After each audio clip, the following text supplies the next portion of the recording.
पाव भाजी बनाने का तरीका बेहद आसान निकला। जब कुछ अच्छा बनाने और खाने का मन हो मगर समय की कमी हो तो पाव भाजी सबसे बेस्ट ऑप्शन है।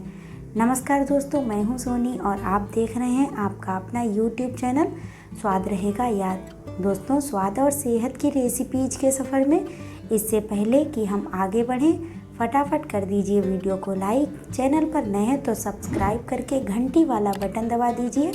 मैं ऐसी ही स्वाद और सेहत से भरी वीडियो लाती रहती हूँ। तो आइए शुरू करते हैं पाव भाजी को बनाना। दोस्तों, पाव भाजी की भाजी हम सबसे पहले बनाएंगे। इसके लिए आप जितनी चाहें उतनी तरह की सब्जियां ले सकते हैं। यहाँ पर हमने ली है एक गाजर, थोड़ी फूल गोभी, पत्ता गोभी, लौकी, 6-7 बीन्स और एक बीटरूट या चुकंदर। इन सब्जियों को हमने कुछ इस तरीके से काट लिया है। इसके साथ हमने आधा कप फ्रोजन मटर ली है। यहाँ पर हमने थोड़ा सा प्याज, आधा इंच अदरक, 4 हरी मिर्च और 10-12 करी पत्ते लिए हैं। 4 आलू हमने पहले ही उबाल कर रख लिए थे। एक शिमला मिर्च, थोड़ा प्याज, थोड़ी अदरक और हरी मिर्च अलग से काट ली है। इसका प्रयोग हम इसी रेसिपी में अलग से करेंगे। इसके साथ ही हमने मीडियम साइज के 3 टमाटर काट लिए हैं और पत्ता गोभी को हमने कुछ इस तरीके से फाइन चॉप कर लिया है। यहाँ पर हमने 1 टेबल स्पून पाव भाजी मसाला लिया है। तो अब हम गैस चूल्हे पर कुकर रख देंगे और इसमें डालेंगे 1 टेबल स्पून तेल।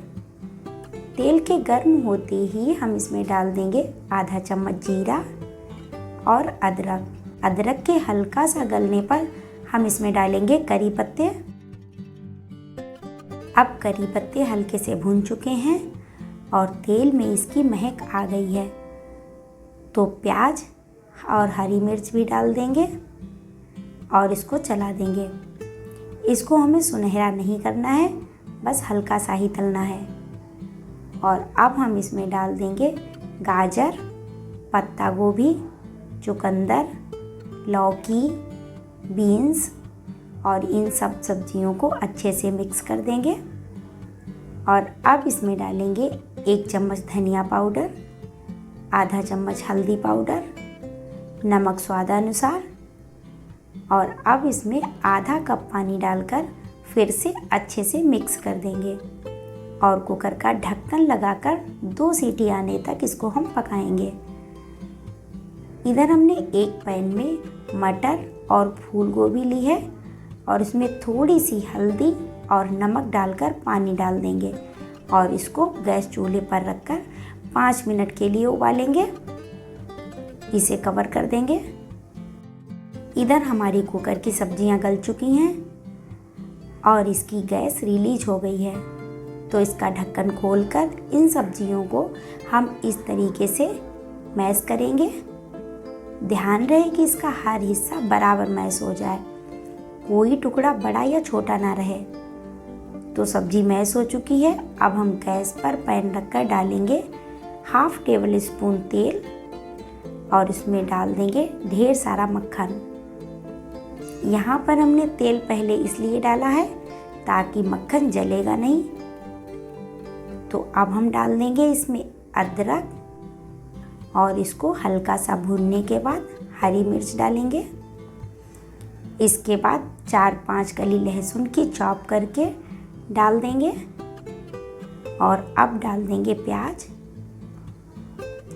इसके बाद शिमला मिर्च डालेंगे और पत्ता गोभी डालेंगे। 1 छोटा चम्मच कश्मीरी मिर्च डालेंगे और अच्छे से मिक्स करेंगे।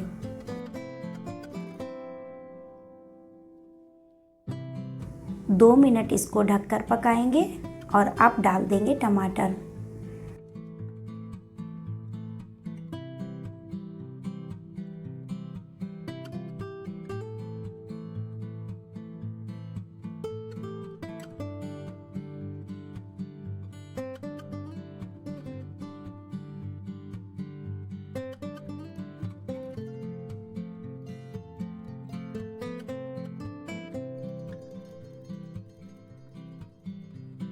तो इसको हमें इतना पकाना है कि शिमला मिर्च दिखती रहे। तो इस स्टेज पर अब हम डाल देंगे कुकर में मैश की हुई सब्जियों को और मिक्स कर देंगे। इसी के साथ हमारी फूल गोभी और मटर भी उबल चुकी है, इसको भी हम इसी में डाल देंगे और मैश कर देंगे। पाव भाजी में भाजी को जब तक मैश ना करो इसको खाने का आनंद ही नहीं आता। तो हमारी सब्जियां मैश हो चुकी हैं। इसके बाद अब हम इसमें उबले हुए आलू डालकर मैश करेंगे। अगर आपको गैस चूल्हे पर मैश करते ना बने तो गैस बंद करके थोड़ी देर के लिए अलग रखकर अच्छे से मैश कर लें, क्योंकि भाजी को मैश करने में ही इसका स्वाद का आनंद है। तो अब हम इसमें थोड़ा सा पानी डालेंगे।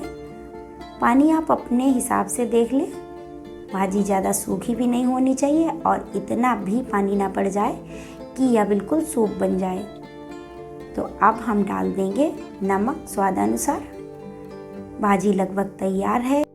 तो अब हम इसमें पाव भाजी मसाला डालेंगे और अब डाल देंगे 1 टेबल स्पून मक्खन और साथ ही चॉप किया हुआ हरा धनिया और गैस बंद कर देंगे। इधर हम चटनी बनाएंगे। इसके लिए हमने मिक्सी में डाल दिया है धनिया और साथ ही थोड़ा सा लहसुन, 1 टमाटर, 2 हरी मिर्च, नमक स्वादानुसार और चटनी को खट्टा करने के लिए थोड़ा सा नींबू का रस भी डाला है। तो अब हम इसको पीस लेंगे। तो देखिए हमारी चटनी बनकर तैयार हो चुकी है। इसको हम अलग कटोरी में निकाल लेंगे और अब करते हैं भाजी के लिए पाव सेंकने का इंतज़ाम। तो देखिए नॉन स्टिक पैन में हमने थोड़ा सा मक्खन डाला है और थोड़ी सी भाजी भी इसमें डाल देंगे। स्ट्रीट फूड वाला लुक्स और टेस्ट लाना है तो इसमें थोड़ी सी भाजी को मिलाना ही पड़ेगा। तो एक तरफ से सेंकने के बाद दूसरी तरफ इसको ऐसे ही सेंक लेंगे और थाली में निकाल लें। पाव भाजी के साथ सलाद चटनी को भी लें और आनंद लें इस बेहतरीन डिश का। दोस्तों मैंने तो जब यह बनाई तो मुझे इसका टेस्ट होटल रेस्टोरेंट से भी ज़्यादा बेहतरीन लगा। आप भी इसको एक बार ज़रूर ट्राई करें, फिर मुझे कमेंट करके बताना कि यह पाव भाजी की रेसिपी आपको कैसी लगी। वीडियो अच्छी लगी हो तो लाइक करें, अपने दोस्तों से शेयर करें। अगर चैनल पर नए हो तो सब्सक्राइब करके घंटी वाला बटन दबाना ना भूलें। मैं ऐसी ही जायकेदार और मज़ेदार वीडियो लाती रहती हूँ। तो इसी के साथ लेती हूँ आपसे विदा, फिर मिलती हूँ किसी लाजवाब रेसिपी के साथ। तब तक के लिए बाय दोस्तों।